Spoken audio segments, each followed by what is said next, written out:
cameras, but this is the first panoramic 180-degree field of view camera that we have to offer. This camera has 6 different modes. You toggle through these modes via this toggle button right here on the camera or through the software. This is what the back of the camera looks like. You have a single USB connection.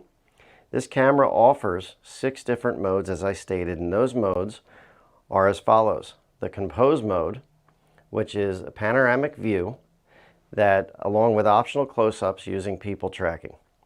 A manual mode, which is perfect for picking up one area in a room.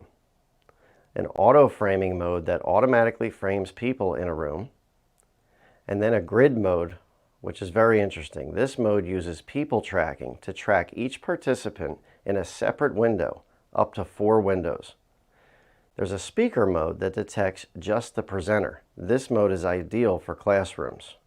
And then lastly, there's a presentation mode. This mode features content sharing as the main window with a floating picture-in-picture mode of the presenter. For more information on this camera, please visit ClearOne's website at www.clearone.com.